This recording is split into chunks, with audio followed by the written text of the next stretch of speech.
having a lot of issues with vertigo, dizziness, just unbalanced vomiting, nausea, heart palpitations, like tachycardia, just unbalanced.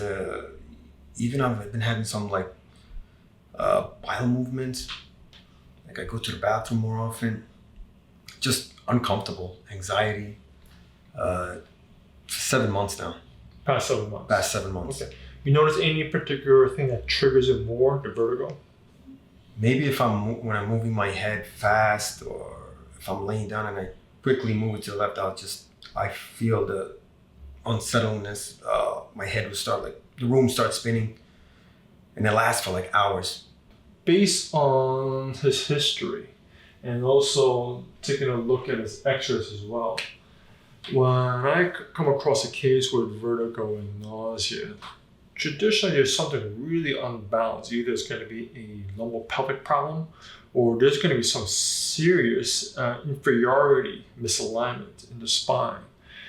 This right here is what a normal vertebra is supposed to be, and this is our ball bearing, the nucleus pulposus. It allows it to pivot all directions. Now, when there's trauma to the disc, it causes this nucleus pulposus, the ball bearing, go backwards, okay, or sometimes forward as well. So in essence, the whole entire bone, the structure itself going backwards like this, and has some limitations in terms of either going to the left or the right, tilting over to the left or to the right as such. And the inferiority is not only is it just doing that misalignment problem, but it's also going backwards like this as well. And that forces the ball bearing going forward. And that's what makes this incredibly unstable. It's sort of like balancing, instead of like a chair that's being balanced on the rear two legs, no, it'll be balancing more towards like only one leg. And that, as you can imagine, not just one chair like that, but if we have 24 of those chairs balancing onto just one leg, how stable would you say the entire spine is going to be? It's not. So therefore, yeah, we're going to be looking for that problem in this spine. Now, there's going to be some telltale marks of that inflammatory process, and I already see right off the bat, this is so swollen, muscle spasms on both sides here. Some swelling over here, some swelling over here. You feel this puffy right here. Okay, it's, see? It just sounds different. A lot of swelling right here. So it comes no surprise, because of the inflammatory process, more vascular supplies, abnormal temperature, that's what this device picks up. We've got one reading right there. And we have two readings down here. One here, and a small one right there.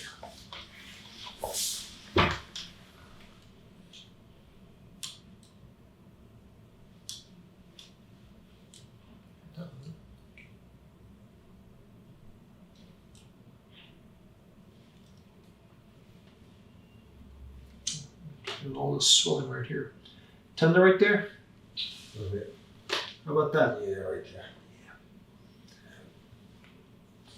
Well, it's already seen on the x-ray right there. It's slight fixation on here, but just a big pond sticking on the x-ray like a sore thumb. Isn't too bad. How's this fella right here? How's that? Right. Yeah, that's Yep. The lumbar's out too. That's where the inferiority is.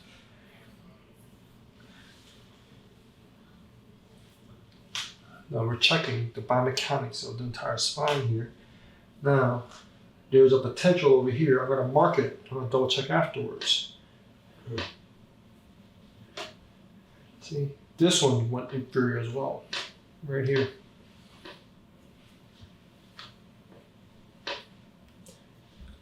This one may disappear after we adjust. So we're going to mark it, keep an eye on it. A lot of swelling, edema, quite a bit. How's that fella right there? Yeah. How's this fella right here? Even more so, yes? Yep. So both 5 and 4 are both in trouble. Now the reason why we're going to check the upper cervical as well is because basically his whole entire spine, just take a quick look on the x-ray, he's like twist like this, some twist like this, and twist like this over here. So everything's gonna be winded up, and we need to check at the tail end of that twist. That's where the upper cervical is going on. Okay, we got something going on there. Yeah. Also check the anchor point at the other end. See, a little fixation right there. Atlas. See, this is not fully stuck, so this is a compensation. There's only half fixation there. See, they have a very big bubble in there. Mm-hmm. Gap wide open on the back. So that's your second sacral segment. That thing's just screaming out for adjustment right there. That's in trouble. That's the one we need to address right away. Because of that instability in your foundation itself, basically what happened is you want that spine like this. Okay? So any big surprise, right? That vertical and everything else going on. And as we touched this before, that fifth lumbar, that's also very inferior, right? And your mid dorsal, that sixth dorsal, is also going inferiorwards as well. So in essence, yeah, you got pretty much two chairs sitting on one leg, and your entire brain is balancing on all those 24 unstable chairs. It's not just one chair unstable. No, now you got 24 of these stacked. They're all moving around, right? So again, I'm not surprised why you have vertigo. So first things first. Now here's the thing. Normally I don't have to adjust these two together. However, because that thing's an inferiority in there, once I adjust this, it's going to make the sacrum more interior, and it's going to make this fifth lumbar over here more posterior and increase in inferiority. As in other words, I would not be surprised you would experience more vertigo afterwards. That's why we need to adjust it immediately afterwards. So once this goes more forward and becomes more stable, as adjust the fifth lumbar, address that inferiority, get you more stable from this point back over here, get you a little more upright over here. Same thing with the mid back, where you're hunched over like this, like a grandpa's hump, get you a little more this way. And it's gonna offload that tension what you got on that fifth cervical over here. But see that fourth over here? You can see that thing's really leading way inferiorwards as well. I can't adjust both at the same time. That fellow over there, most likely is gonna help stabilize a lot of it, and it's gonna help reduce it quite a bit as well. I'm gonna keep an eye on that fella on the future visit, see how that thing's responding. Oh, breathe. That's one. Just breathe. Drop the belly. You're gonna set your fifth. Oh, jeez. I know.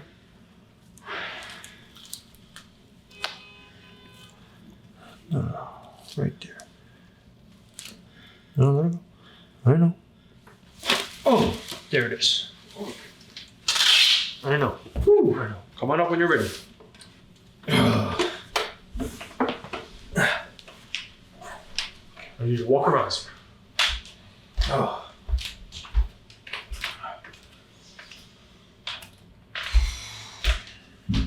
Tell me, what's different? Whew. I feel like my I feel like I have an arch. Yes, you should. Because remember, you were going backwards. We got you a little more upright. How's your vertigo and nausea? What's different about it? I really can't tell right now. Fair enough, okay. Now we're double checking how that inferiority is changing everything else. See, it made this completely disappear. See, this is still here. That's why. Okay, I'm gonna adjust this. There we go. Oh, fuck. Language. Excuse me, sorry. On YouTube. Come on up. Whoa.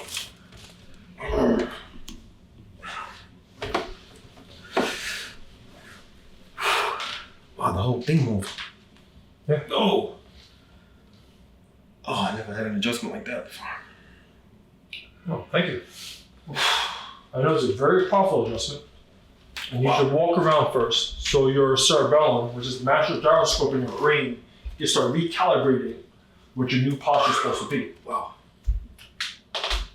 Okay. Now listen. What's different about your vertigo, nausea, or anything else? No, I don't feel nausea. I feel like I feel taller.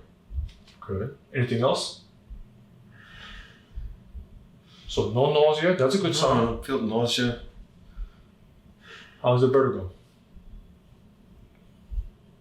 I don't feel it. Nice. How's the tachycardia? That was my main. I don't feel my heart racing. Wow. How you loving it, brother? That was a little powerful there. Feel good. All right, let's check the vest. See, the second dorsal disappeared. Good. Now let's see if we need to address. See, that fifth cervical is still in trouble. See, the fourth cervical is starting to ease up a bit.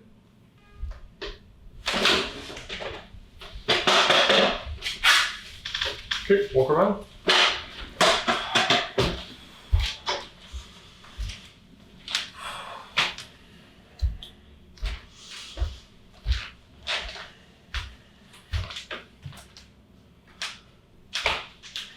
Okay, sir. Close in. What's different about this one? I feel like my lungs expanded.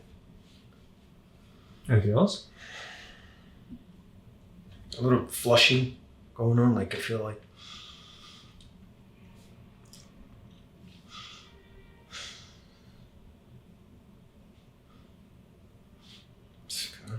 Feels lighter. Good. Any other difference or changes you notice with the vertigo, nausea, tachycardia? I don't feel it.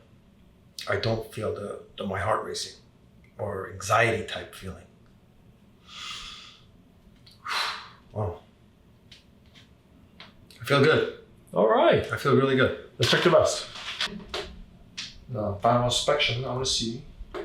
See, so the fourth cervical, it's mostly in place, as I kind of figured. That's calming down. That's good. Now let's check the atlas. Okay, atlas is calming down quite a bit too. I'm gonna touch base over here. Here's the final piece of everything going on. So as you experience, by addressing the foundation, and then these the three inferiorities, calm a lot of things down for your neck and the atlas. Now, we still have some more work to do. I do want to address this fourth cervical inferiority in a future visit when it's ready. The reason why is because we also see this atlas. See that atlas over here? Normal is supposed to be parallel to the floor. That is way backwards.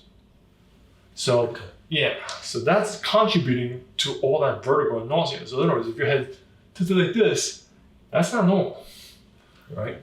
So by addressing all these inferiorities, that's what starts to stabilize that atlas a little more parallel to the floor. So that's what the battle plan is going to be. So in the future visits, we're going to keep an eye on all these areas. And the last part of this, don't forget, cold pack in those areas where I just adjusted on you, 20 minutes 2 times a day. And I'll see you next time. Great. All right? All set. Thank you. Oh, you're very welcome.